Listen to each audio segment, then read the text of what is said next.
Hi students, how are you. आज हम नया चैप्टर शुरुआत करने वाले हैं। So let's learn together. Air around us. What is air? The main basic question is what is air. हवा क्या होती है? तो आज हम इसी पे बात करने वाले हैं। हवा क्या है, क्यों है, हमें इसकी ज़रूरत क्यों है। ठीक है, तो मैं आपको हवा के बारे में बताता हूँ। एयर, जिसे हिंदी में हवा कहा गया है। चलो नेक्स्ट स्लाइड आ जाइए। हम लोग सांस लेते हैं, वी ब्रीथ। ठीक है, वी ब्रीथ मतलब हम अपने नाक से सांस लेते हैं और नाक से ही छोड़ते हैं। क्या लेते हैं? एयर। ये तो एयर मैंने आपको पहचाना दिया, या आप जानते हो, आप पहचानते हो। मगर उसे हम पहचानेंगे कैसे, और एयर का हमारे लाइफ में क्या इंपॉर्टेंस है, आज हम इसी पे बात करने वाले हैं। ठीक है, मैं आपको धीरे धीरे धीरे धीरे चैप्टर में आगे बताऊंगा और बताते चलता हूँ कि एयर हमारे लाइफ में हम लोग किसी भी मटेरियल को तीन ही रूप में देखते हैं। Air, water, solid. Means solid, liquid, gas. ठीक है, जो हमारे पूरे यूनिवर्स का बनने का मेन कोर है। ठीक है, जिसमें से एयर सबसे बेसिक है। ठीक है, एयर का सबसे पहले मैं आपको कुछ एग्जांपल्स देता हूँ, फिर आपको समझाऊंगा कि एयर को पहचानते कैसे हैं, फिर एयर किन कंपोजिशन से बनता है और एयर कहाँ होता है। ठीक है, अभी आप एयर के बारे में कुछ नहीं जानते हो, आप ब्लैंक हो। ठीक है, मैं यही मान के चल रहा हूँ कि आप एयर के बारे में कुछ नहीं जानते हो, क्या एयर है, क्यों है, हम इस पर बात क्यों करते हैं।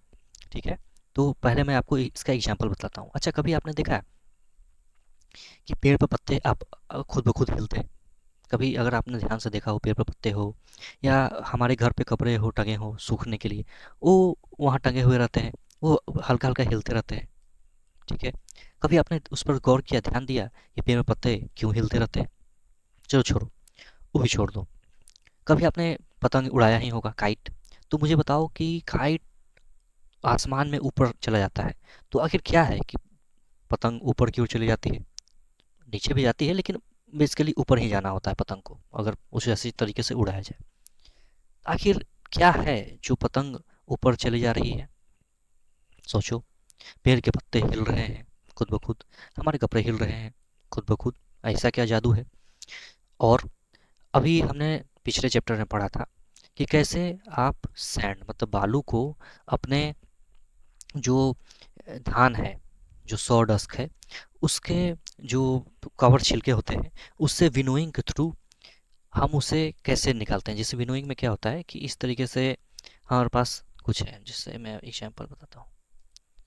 इस तरीके से हमारे पास कोई एक प्लेट नुमा है, इसमें हमने जो अपने ग्रेन्स है या राइस है, पैडी है, किसी को भी रख दिया, और उसके बीच में बड़े बड़े बड़े बड़े हस्क है, बड़े बड़े हस्क है, हस्क मतलब भूसा। ठीक है, और यहाँ से धीरे धीरे धीरे धीरे इसको गिरा रहे हैं। तो क्या है कि यहाँ पे जो पैडी है, जो वजन में ज़्यादा है होती है, तो एक जगह ढेर बना के गिर जाएगी। लेकिन जो हस्क है, चूंकि अगर आप यहाँ पर एक पंखा चला देते हो, अगर पंखा नहीं भी चलाते हो, अगर तो मैं बताता हूँ, पंखा ही चलाओ। ठीक है, यहाँ से मान लो कि एक पंखा है, स्टैंड वाला फैन। ठीक है, तो यहाँ से पंखा आपने चलाया, और जो हस्क है इधर पीछे की ओर गिरते चला जाता है। जो बड़ा सा धान है, उसकी जो भूसा हम लोग कह सकते हैं, वो पीछे की ओर चली जाती है। तो आखिर ये प्रोसेस क्यों हो रहा है? मैंने पंखा ही क्यों चलाया? मैं यहाँ पर हीटर क्यों नहीं चलाया? इस पंखे की वजह से आखिर ये हस्क पीछे क्यों जा रहा है, यही समझना है। और यही मैं आपको बेसिक तरीके से समझाता हूँ। ध्यान से सुनो। पेड़ पे पत्ते हिल रहे हैं, क्यों? क्योंकि वहाँ पर एयर मौजूद है। अब एयर क्या होता है, कैसे होता है, क्यों होता है, और एयर एयर यही क्यों है? हाँ, एयर हमारे अर्थ पे ही ओनली अवेलेबल है। देखो, air is surrounded by a thin layer of air. मतलब हमारा जो अर्थ है, वो थिन लेयर ऑफ अर्थ से सराउंडेड है। जैसे इस तरीके से हमारा अर्थ है ना, गोल। सॉरी, मैं थोड़ा सा, हाँ, कोशिश करता हूँ गोल बन जाए। तो इस तरीके से मान लो कि एक गोल है, ठीक ना, हंसना मत। और ये है एयर, जो इसके पतला पट्टी है, मतलब इससे पतला मैं आपको दिखाने के लिए बना रहा हूँ। तो इस तरीके से पतली पट्टी है। ठीक है, एयर की। अब ये पतली पट्टी हमें क्या प्रोवाइड करती है, जो सर्टेन किलोमीटर तक एक्सटेंडेड है, ठीक है, सर्टेन किलोमीटर तक है, जिसे ही हम लोग एटमॉस्फेयर कहते हैं। तो अब फंडा समझो कि ये पत्ते जो हिल रहे हैं, या हमारे कपड़े सूख रहे हैं, या पतंग ऊपर जा रही है, या हमारे जो हमने जो धान या पैडी को किया है उसको अलग करने के लिए उसके हस्क से, तो आखिर है क्या, ये इसी एटमॉस्फेयर की वजह से हम लोग जिस अर्थ पर रहते हैं उसके इर्द गिर्द एक एटमॉस्फेयर का लेयर है। इसमें बहुत सारे गैसेस रहती हैं। गैसेस एक नया वर्ड आपके लिए, गैस। गैस जिसे हम छू नहीं सकते हैं, ठीक है, उसे हम लोग गैस कहते हैं।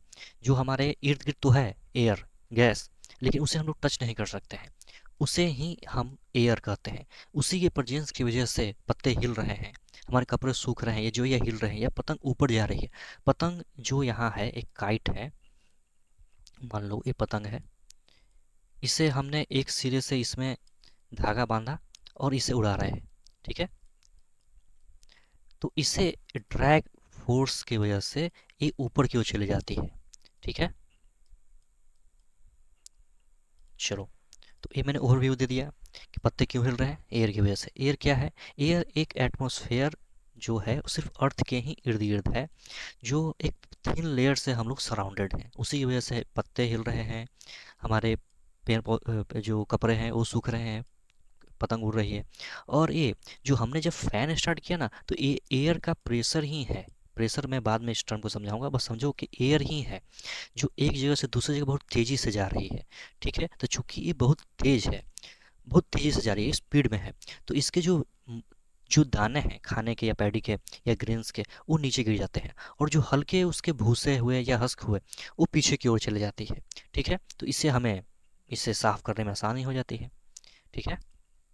चलो, अब आ जाइए आपके बुक एक्टिविटी नंबर 1। ये सबसे मज़ेदार आपकी एक्टिविटी है, इसे फिरकी कहते हैं। फिरकी का मतलब, अभी 15 अगस्त हो या 26 जनवरी हो या मेला हो, दुर्गा पूजा या दिवाली, तो आपने देखा होगा कि इस तरीके से गोल चकड़ी मिलती है मार्केट में, उसे ही हम लोग फिरकी कहते हैं।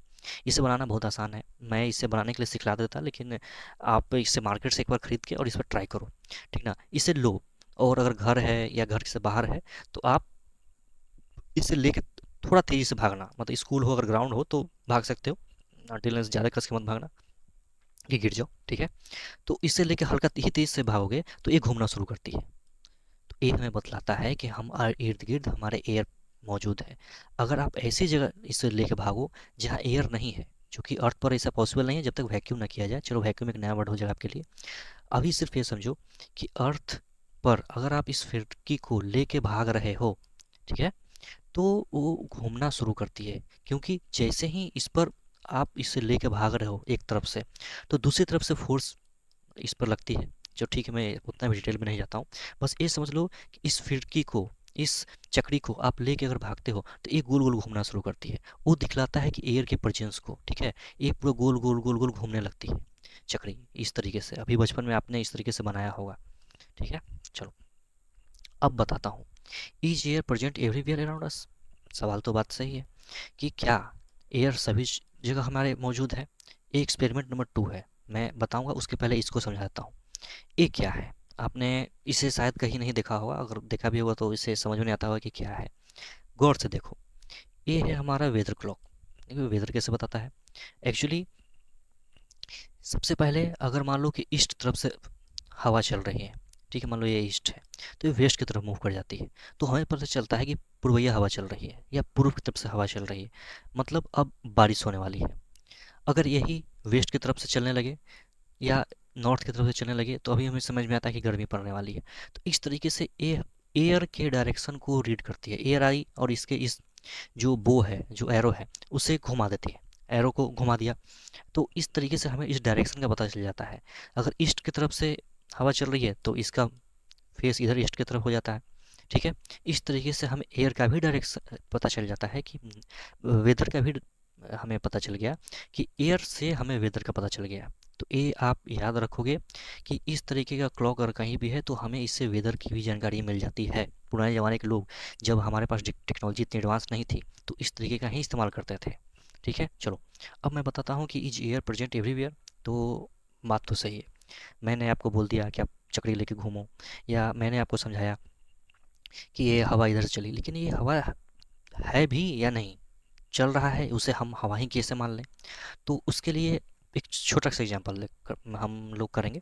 आप एक खाली बोतल ले लो, इस तरीके की एक खाली बोतल, ठीक है? इस तरीके की एक, सॉरी कुछ और बन गया। तो इस तरीके से खाली बोतल ले लिया आपने, ठीक है? उसे, सबसे पहले मैंने आपसे बोला कि आप एक एम्प्टी बोतल लो, क्या वो बोतल एम्प्टी है रियली? तो आप बोलोगे सर हाँ, आपने तो बोला कि मैं खाली बोतल ले लो, तो मैंने खाली बोतल ले लिया। तो चलो देखते हैं क्या वो सचमुच खाली है। उसे आप इस तरीके से सीधा डाल दो इस पानी, आप एक बकेट ले लो या जार ले लो, कुछ भी ले लो, और इस तरीके से इस बोतल को इसमें डिप करो एकदम सीधा सीधा, ठीक है? और उसे अब हल्का टिल्ट करो, तो देखो कि इसमें से छोटे छोटे छोटे छोटे बबल्स निकल रहे हैं, बूंदे बबल्स निकल रहे हैं, ठीक है? और इसमें पानी घुसना शुरू हो गया, क्योंकि आपने जब सीधा डाला था उसमें कुछ नहीं हुआ, लेकिन जैसे ही आपने इसे तिरछा किया, इसमें पानी पानी घुसना शुरू कर दिया। तो इस सिचुएशन में पानी क्यों नहीं घुसी और इस सिचुएशन में पानी क्यों घुस गई? 2 मिनट सोचो, सोचो सोचो। पानी तो इसमें घुस जाना चाहिए था, क्योंकि हमने तो इसमें सीधा सीधा डाल दिया, लेकिन यहाँ पानी नहीं जा रहा है इसके बोतल के अंदर, लेकिन हमने जरा सा इसे टिल्ट किया, तिरछा किया, तो पानी इसमें घुसना शुरू हो गया। क्यों भाई, क्या माजरा है? तो माजरा कुछ नहीं है, मैं समझाता हूँ, गौर से देखो। मैंने आपसे क्या पूछा था? बोला था कि आपको एम्प्टी बोतल लेना है। क्या ये बोतल रियली एम्प्टी है? नहीं, इसके अंदर एयर मौजूद है। मैंने आपको क्या बताया था कि अर्थ है, उसके सरफेस है, उसमें एयर, एटमॉस्फेयर इसे ही कहा गया है, एक लेयर है, ठीक है? इसका मतलब मैंने ये बोतल जो लिया एक्चुअली में एम्प्टी नहीं थी, उसके अंदर एयर ऑलरेडी फिल्ड था, क्योंकि एयर का यहाँ कोई मास नहीं है। मास का मतलब वजन। ये बोतल में हो या आपके लंच बॉक्स हो या कोई भी बोतल हो या कोई भी ऐसा इक्विपमेंट हो, अगर आप इस, हम लोग अर्थ पे हो और आप कोई भी अगर ग्लास ही ले रहे हो अपने घर में, तो आपको क्या लगता है कि ग्लास वो खाली है? नहीं, उसके अंदर हवा भरा हुआ है, उसके अंदर हवा भरी हुई है, ठीक है? तो जैसे ही आप इसे हल्का टिल्ट करते हो, इसकी एयर इधर से निकलना शुरू करती है, ठीक है? ये कोशिश करिए कि मैं बाहर निकलूं, क्योंकि देख लो, थोड़ा सा मैं समझाता हूँ, इसे ध्यान से समझना। एयर को एक जगह रखना बहुत मुश्किल है। आप एयर को, हवा को बांध नहीं सकते हो, और अगर आपने बांधा और उसे जब भी मौका मिलेगा वो छूट के निकल जाएगी, समझे? तो एयर को कभी आप बांध नहीं सकते हो। तो जैसे ही यहाँ देखो, एयर यहाँ पर प्रेशर लगाती है, ठीक है? तो पानी भी नीचे से प्रेशर लगा रही है, दोनों एक दूसरे का प्रेशर यहाँ कैंसिल आउट हो जा रही है, ठीक है? प्रेशर क्या होता है, चलो उतना डिटेल में नहीं जाऊंगा, बस ये समझ लो कि यहाँ से एयर भी ऊपर से धक्का दे रही है और नीचे से पानी भी धक्का दे रही है, ठीक है? दोनों बराबर मजबूत है। तो ये यहाँ पे इस बोतल में पानी नहीं जा रही है, लेकिन यहाँ पे क्या हुआ कि जैसे ही मैंने इसे हल्का तिरछा किया, यहाँ हवा कमजोर पड़ गई, तो पानी इसको अंदर तक धक्का देके घुस गई कि चलो भाई, अब आप एयर भाई, क्योंकि जैसे ही आपने इसका थोड़ा सा डायरेक्शन चेंज किया, अब इसे एयर निकलने के लिए इसे आसानी हो गई, ठीक है? और पानी घुसने के लिए इसमें आसान हो गया। तो ये जल्दी जल्दी पानी कोशिश करी कि इसके अंदर हम चले जाए। तो ये आपका एक्टिविटी नंबर 2 था। इससे हमें पता चलता है कि बोतल तो मैंने खाली ही लिया था, लेकिन उसमें एयर ऑलरेडी मौजूद था। अगर इसमें एयर नहीं होती तो क्या होता कि नीचे से, ऊपर से तो प्रेशर कहीं मिलता ही नहीं, सिर्फ प्रेशर नीचे से ही जाता, मतलब पानी यहीं सिर्फ घुसना शुरू हो जाती। ये तो होता ही नहीं, ये तो है ही नहीं, ठीक है? तो इसी केस में पानी अंदर से घुसना शुरू हो जाता। अगर इसमें एयर नहीं होती तो इस एक्सपेरिमेंट से हमें पता चल गया कि एयर हमारे चारों तरफ है, ठीक है? चलिए, अब आ जाइए नेक्स्ट आपका इम्पोर्टेंट, इसे थोड़ा सा ध्यान से समझना है।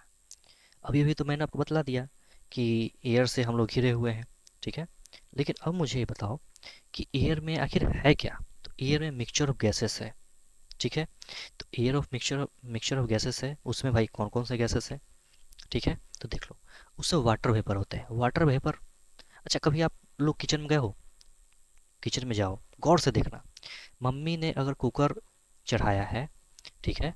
उस पर एक सीटी है, और जैसे ही नीचे से आग से ऑन करो बर्नर को, 5 मिनट 10 मिनट के बाद ये सीटी ऊपर से उड़ जाती है, और इसमें से करके एक सीटी निकल के, और इसमें से कुछ उजला उजला और धुंधला धुंधला सा निकलता है। अगर आप उसके बगल में खड़े हो गर्मी के दिन में या ठंडे के दिन में, ठंडे के दिन में तो अच्छा लगेगा कुदरत के लिए, ठीक है? आखिर वो होती क्या है?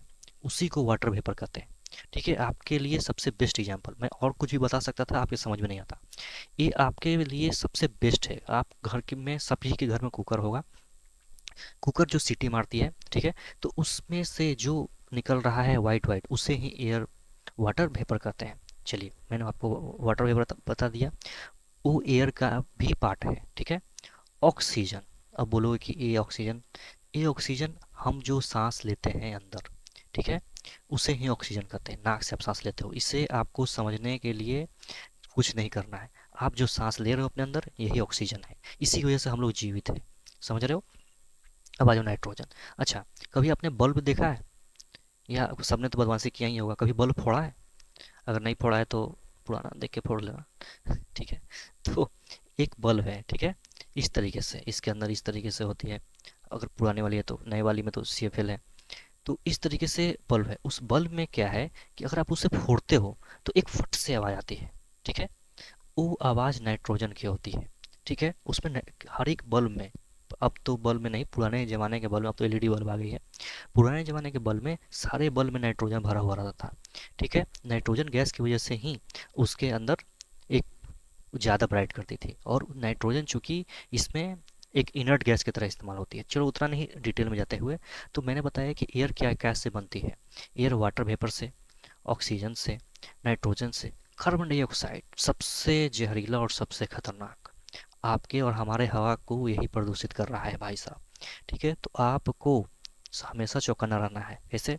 कभी भी किसी प्लास्टिक को नहीं जलाना है, कभी प्लास्टिक नहीं जलाएंगे।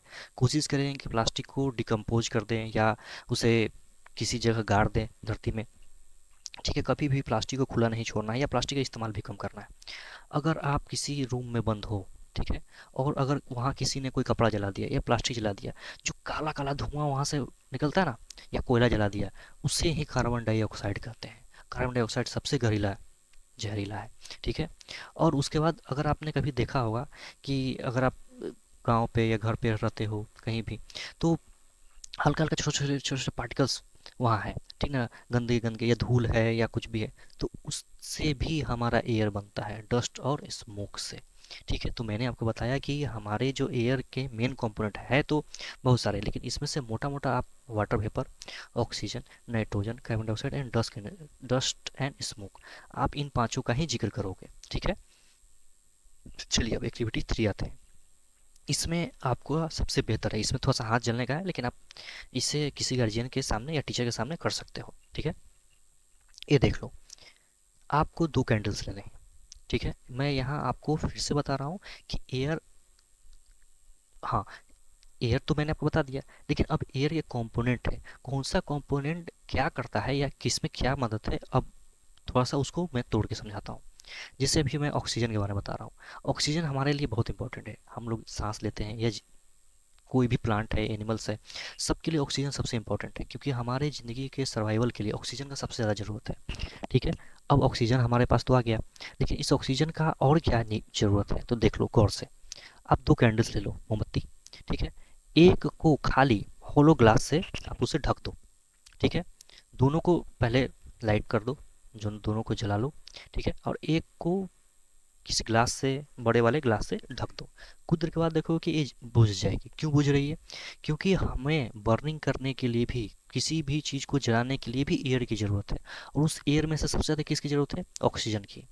बिना ऑक्सीजन के ना ये कैंडल जलेगा, ना हमारे घर में खाना बनेगा, और कुछ नहीं हो सकती है। ठीक है, इसका मतलब ऑक्सीजन का तो सबसे ज़्यादा नीड है। तो यहाँ इसके बर्निंग करने के लिए हमें ऑक्सीजन की ज़रूरत है। जैसे ही आप इस ग्लास से इसे ढक दोगे, कुछ देर तक तो ये कैंडल जलेगी, लेकिन उसके बाद ये बुझ जाएगी। तो आप ऐसा करो कि दोनों कैंडल को एक साथ जला लो और एक को ढक दो इस ग्लास से। कुछ देर के बाद देखोगे कि ये 5 सेकंड, 10 सेकंड, मैक्सिमम 20 सेकंड के बाद ये बुझ जाएगी। बुझ ही जाना है, बुझ जाना चाहिए, क्योंकि अगर इस ग्लास में जितनी ऑक्सीजन होगी, क्योंकि इस ग्लास में क्या है, एयर है, और एयर में कौन कौन से कंपोनेंट है, ये सारे। ठीक है, अब मान लो कि इसमें थोड़ा सा ऑक्सीजन है, कितना ऑक्सीजन है वो भी हम लोग आगे पढ़ेंगे, लेकिन समझ लो कि इसमें थोड़ा सा ऑक्सीजन है। ठीक है, जब तक जितना ऑक्सीजन इसमें है ये जलेगी, उसके बाद ये बुझ जाएगी। ठीक है, यही थी आपकी एक्सपेरिमेंट 3। इससे हमें पता चलता है कि हमारे जो एयर है उसमें हमें ऑक्सीजन का क्या सबसे ज़्यादा इंपॉर्टेंस है। ठीक है, अब आ जाइए, मैं आपको डस्ट पार्टिकल दिखलाता हूँ। ठीक है, डस्ट पार्टिकल्स का सबसे हार्मफुल इफेक्ट, और उसके बाद हम लोग इससे कैसे बचते हैं, डस्ट पार्टिकल पहचाने कैसे। तो सब हम लोग सब घर में रहते हैं, ठीक है। आप क्या करो कि अपने घर में एक कोई भी एक बंद सा कमरा देख लो जहाँ सूरज की रोशनी आती हो, छोटे से आपके झरोखे है या खिड़की है, किसी तरीके से कहीं रोशनी आती है तो आप पूरे घर को अंधेरा कर लो, ठीक है, पर्दा वर्दा लगा के। और एक जगह से सुराख छोड़ दो जहाँ से रोशनी आ सकती है, और एक आप कैंडल जला लो, या आपके घर में अगरबत्ती है उसको जला लो। आप गौर से देखना कि जो अगरबत्ती है उसका धुआं पूरे रूम में इस तरीके से जैसे फैल रहा है, ठीक है। तो आप गौर से देखोगे कि इस लाइट बीम के इर्द गिर्द वो धुआं यहाँ और डस्ट पार्टिकल यहाँ तांडव कर रहा होगा, ठीक है। इसी तरीके से हमें पता चलता है कि इस जो एयर है इसमें डस्ट और स्मोक दोनों मिले हुए होते हैं। और हमारे जो ट्रैफिक पुलिस हैं वो मास्क लगाते हैं, गौर से भी कभी आपने देखा होगा, कोरोना में तो लोग सबने मास्क लगाया। तो इस तरीके से मास्क से हम बैक्टीरिया वायरस से भी बचते हैं और डस्ट पार्टिकल से भी बच जाते हैं, ठीक है। चलो, तो आज मैं चैप्टर का समराइज कर लेता हूँ एक बार जल्दी से, उसके बाद नेक्स्ट क्लास में हम लोग फर्दर करेंगे, ठीक है। तो मैंने बताया एयर के बारे में, एयर क्या होता है कैसे होता है, मैंने बोला कि मैं आपको फर्दर समझाता हूँ। सबसे पहले मैंने आपको बताया कि हमारा जो अर्थ है वो एयर से घिरा हुआ है, उसे ही हम लोग एटमॉस्फेयर कहते हैं, ठीक है। पत्ते हिलते हैं या कपड़े सूख रहे हैं या हमारे जो काइट है पतंग है उड़ रही है। फिर हमने देखा कि हम लोग जो डस्ट पार्टिकल है, हस्क है, जो भूसा है, उसे ग्रेन्स, उसे की मदद से, पंखे की मदद से हम लोग कैसे उसे अलग कर सकते हैं, ठीक है। फर्दर फिर मैंने आपको फिरनी और चकड़ी के बारे में बतलाया कि हम लोग मेले में या बाजार में इसे देखते हैं, तो इससे हमें पता चलता है कि एयर के प्रेजेंस को, और इसका कोई इफेक्ट नहीं है, ठीक है। आप इसे बना भी सकते हो और खरीद भी सकते हो, ठीक है। फिर मैंने आपको बताया कि एयर का प्रेजेंस है, इसकी वजह से हम लोग वेदर क्लॉक भी देखते हैं कि अगर पूर्व तरफ से हवा आ रही है जिससे मतलब बारिश होने वाली है। पुराने लोग इस तरीके से जानते थे, अभी भी समझ जाते हैं, नए लोग शायद ना समझ पाए, पुराने लोग समझ जाते हैं। फिर मैंने एक्टिविटी 2 में आपको बतलाया कि आपने तो खाली बोतल लिया, लेकिन खाली बोतल में भी ऑलरेडी इसमें एयर प्रेजेंट है, उसका मैंने प्रूफ आपको दिखलाया कि यहाँ पे तो पानी नहीं इस बॉटल में जा रही है, क्यों, क्योंकि इन दोनों में समान बराबर फोर्स लग रहा है, ठीक है, एक दूसरे को धक्का दे रहे हैं। लेकिन मैंने जरा सा भी बोतल को तिरछा किया तो इसका जो फोर्स है एक दूसरे के ऊपर वो डिसबैलेंस हो गया। इसका मतलब पानी नीचे चली जाएगी और एयर इसमें से निकलते चली जाएगी एयर बबल के रूप में, ठीक है। फिर मैंने आपको बताया कि एयर कितने तरीके से बनती है, तो इसमें वाटर वेपर है, ऑक्सीजन है, नाइट्रोजन है, कार्बन डाइऑक्साइड और डस्ट एंड स्मोक है, ठीक है। फिर मैंने आपको बताया कि एयर तो ठीक है, प्रेजेंट है, एयर के प्रेजेंस के बिना कुछ कहीं कुछ होते नहीं एयर अर्थ पे। लेकिन इसमें से भी ऑक्सीजन हमें सब तरीके से, जैसे बर्निंग हुआ या किसी भी तरीके का यूज हुआ, हमें सांस लेना हो या किसी भी जानवर के लिए, सभी के लिए, पेड़ पौधों के लिए ऑक्सीजन सबसे ज़्यादा इंपॉर्टेंट है, ठीक है।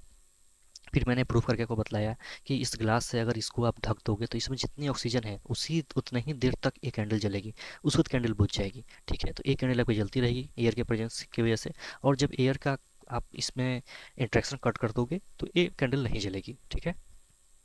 अब आ जाओ, मैंने आपको डस्ट पार्टिकल देखने के लिए समझाया कि आप अपने घर को अंधेरा कर दो, उसके बाद गौर से देखोगे कि यहाँ जो डस्ट पार्टिकल है वो इसमें तांडव कर रहे होंगे, पूरा ऐसे इस पर डांस कर रहे होंगे, ठीक है। फिर मैंने बताया कि हमारे जो ट्रैफिक पुलिस है वो क्या करते हैं, बेचारे मास्क पहन के रहते हैं, क्योंकि इतना डस्ट पार्टिकल है रोड पे, एयर में इतने डस्ट मॉलिक्यूल्स से रहते हैं कि उनसे फ़िल्टर सिर्फ नाक नहीं कर सकती है, तो उसे हमें फ़िल्टर करने के लिए अलग से मास्क की ज़रूरत है। कोरोना में हम लोगों ने सबने मास्क लगाया, ठीक है।